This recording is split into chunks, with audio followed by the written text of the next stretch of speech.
Les trois textes bibliques de ce dimanche 3 mai 2026 sont tirés le premier du livre des Actes des Apôtres au chapitre 7 du verset 55 au verset 60, le deuxième de la première épître de Pierre au chapitre 2, les 10 premiers versets, et le troisième de l'évangile selon Jean, chapitre 14, du verset 1 au verset 14.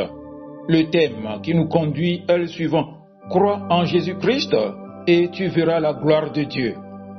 Prions. Seigneur notre Dieu, ouvre nos cœurs et nos esprits à ta parole. Donne-nous la foi de croire en Jésus-Christ afin que nous puissions voir ta gloire dans nos vies. Parle-nous aujourd'hui et transforme-nous. Amen. Actes des Apôtres, chapitre 7, du verset 55 au verset 60. Mais Étienne, rempli du Saint-Esprit et fixant les yeux vers le ciel, vit la gloire de Dieu et Jésus debout à la droite de Dieu. Et il dit: Voici, je vois les cieux ouverts et le Fils de l'homme debout à la droite de Dieu. Ils poussèrent alors de grands cris en se bouchant les oreilles, et ils se précipitèrent tous ensemble sur lui, le traînèrent hors de la ville et le lapidèrent. Les témoins déposèrent leurs vêtements aux pieds d'un jeune homme appelé Saul, et ils lapidaient Étienne qui priait et disait: Seigneur Jésus, reçois mon esprit. Amen. 1 Pierre, chapitre 2, les 10 premiers versets. Rejetant donc toute méchanceté et toute ruse, la dissimulation, l'envie et toute médisance, désirez comme des enfants nouveau-nés le lait spirituel et pur, afin que par lui vous croissiez pour le salut, si vous avez goûté que le Seigneur est bon. Approchez-vous de lui, pierre vivante, rejetée par les hommes, mais choisie et précieuse devant Dieu. Et vous-même, comme des pierres vivantes, édifiez-vous pour former une maison spirituelle, un saint sacerdoce, afin d'offrir des victimes spirituelles agréables à Dieu par Jésus-Christ. Car il est dit dans l'Écriture: Voici, je mets en Sion une pierre angulaire, choisie, précieuse, et celui qui croit en elle ne sera point confus. L'honneur est donc pour vous qui croyez, mais pour les incrédules, la pierre qu'ont rejetée ceux qui bâtissaient est devenue la principale de l'angle et une pierre d'achoppement et un rocher de scandale. Ils s'y heurtent pour n'avoir pas cru à la parole, et c'est à cela qu'ils sont destinés. Vous, au contraire, vous êtes une race élue, un sacerdoce royal, une nation sainte, un peuple acquis, afin que vous annonciez les vertus de celui qui vous a appelé des ténèbres à son admirable lumière, vous qui autrefois n'étiez pas un peuple, et qui maintenant êtes le peuple de Dieu, vous qui n'aviez pas obtenu miséricorde, et qui maintenant avez obtenu miséricorde. Amen. Évangile de Jean, chapitre 14, du verset 1 au verset 14. Que votre cœur ne se trouble point, croyez en Dieu et croyez en moi. Il y a plusieurs demeures dans la maison de mon Père. Si cela n'était pas, je vous l'aurais dit. Je vais vous préparer une place, et lorsque je m'en serai allé et que je vous aurai préparé une place, je reviendrai et je vous prendrai avec moi, afin que là où je suis, vous y soyez aussi. Vous savez où je vais et vous en savez le chemin. Thomas lui dit: Seigneur, nous ne savons où tu vas. Comment pouvons-nous en savoir le chemin? Jésus lui dit: Je suis le chemin, la vérité et la vie. Nul ne vient au Père que par moi. Si vous me connaissiez, vous connaîtriez aussi mon Père, et dès maintenant, vous le connaissez et vous l'avez vu. Philippe lui dit: Seigneur, montre-nous le Père, et cela nous suffit. Jésus lui dit: Il y a si longtemps que je suis avec vous, et tu ne m'as pas connu, Philippe. Celui qui m'a vu a vu le Père.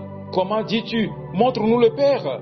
Ne crois-tu pas que je suis dans le Père, et que le Père est en moi? Les paroles que je vous dis, je ne les dis pas de moi-même, et le Père qui demeure en moi, c'est lui qui fait les œuvres. Croyez-moi, je suis dans le Père, et le Père est en moi. Croyez du moins à cause de ses œuvres. En vérité, je vous le dis, celui qui croit en moi fera aussi les œuvres que je fais, et il en fera de plus grandes, parce que je m'en vais au Père. Et tout ce que vous demanderez en mon nom, je le ferai, afin que le Père soit glorifié dans le Fils. Si vous demandez quelque chose en mon nom, je le ferai. Amen. Chers frères et sœurs, bien-aimés dans le Seigneur, La parole de Dieu nous adresse aujourd'hui un message simple, mais profondément puissant. Dans l'évangile selon Jean, au chapitre 14, Jésus parle à ses disciples dans un moment particulier. Il sait que la croix approche. Il sait que ses disciples vont être troublés, secoués, déstabilisés. Pourtant, il leur dit que votre cœur ne se trouble pas. Croyez en Dieu, croyez aussi en moi. Cette parole n'est pas seulement pour les disciples d'hier, elle est aussi pour nous aujourd'hui, car nous aussi, nous traversons des moments de doute, d'incertitude, de peur. Nous aussi, nos cœurs peuvent être troublés. Mais Jésus nous donne un remède, la foi en lui. Croire en Jésus, ce n'est pas ignorer les difficultés, ce n'est pas faire semblant que tout va bien, c'est choisir de faire confiance à Dieu, même quand tout semble aller mal. C'est ancrer son cœur en lui. Et lorsque nous faisons ce choix, quelque chose change, notre regard se transforme. Regardez Étienne dans le livre des Actes des Apôtres, alors qu'il est en train d'être lapidé, alors que la violence se déchaîne contre lui, il ne voit pas seulement ses bourreaux. La Bible nous dit qu'il est rempli de l'Esprit Saint, qu'il fixe les regards vers le ciel et qu'il voit la gloire de Dieu et Jésus debout à la droite du Père. Quelle image puissante! Dans la souffrance, dans l'épreuve, dans la mort même, Étienne voit la gloire de Dieu. Pourquoi? Parce qu'il croit. Frères et sœurs, la foi en Jésus ne supprime pas toujours l'épreuve, mais elle nous permet de voir au-delà de l'épreuve. Jésus continue en disant « Je suis le chemin, la vérité et la vie. Nul ne vient au Père que par moi. » Cela signifie que Jésus n'est pas seulement un guide parmi d'autres, il est l'unique chemin qui mène à Dieu. Croire en lui, c'est entrer dans une relation vivante avec le Père, c'est marcher avec lui chaque jour, c'est lui faire confiance, même lorsque nous ne comprenons pas tout. Et cette foi transforme notre identité.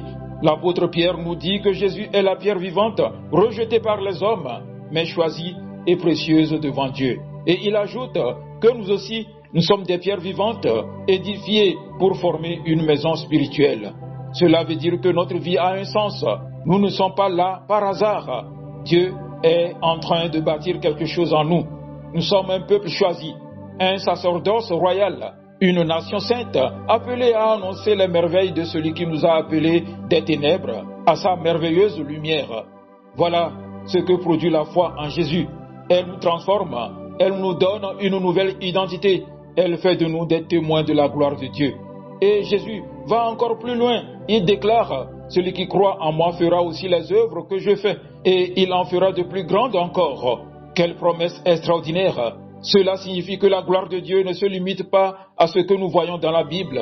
Elle continue aujourd'hui à travers ceux qui croient. Voir la gloire de Dieu, ce n'est pas seulement assister à des miracles visibles, c'est aussi voir des vies transformées, des cœurs changés, des situations renouvelées. C'est voir l'amour là où il y avait la haine, c'est voir la paix là où il y avait l'angoisse, c'est voir l'espérance là où il y avait le désespoir. Frères et sœurs, la gloire de Dieu se manifeste encore aujourd'hui et elle se manifeste à travers ceux qui croient en Jésus-Christ. Alors, la question que cette parole nous pose est simple. Croyons-nous vraiment en Jésus? Pas seulement en parole, mais dans notre cœur. Pas seulement quand tout va bien, mais aussi dans les moments difficiles. Car c'est cette foi-là qui ouvre les yeux pour voir la gloire de Dieu. Aujourd'hui, Jésus nous invite encore. Croyez en moi. Croyez, même si vous traversez l'épreuve. Croyez, même si vous ne comprenez pas tout. Croyez, même si la situation semble bloquée. Et si vous croyez, alors vous verrez la gloire de Dieu. Comme Étienne, vous verrez les cieux ouverts. Comme Pierre l'enseigne, vous serez transformés. Et comme Jésus l'a promis, Dieu agira à travers vous. Que le Seigneur fortifie notre foi, qu'il ouvre nos yeux et qu'il nous permette de voir sa gloire à l'œuvre dans nos vies. Amen. Agréable journée dominicale à vous tous.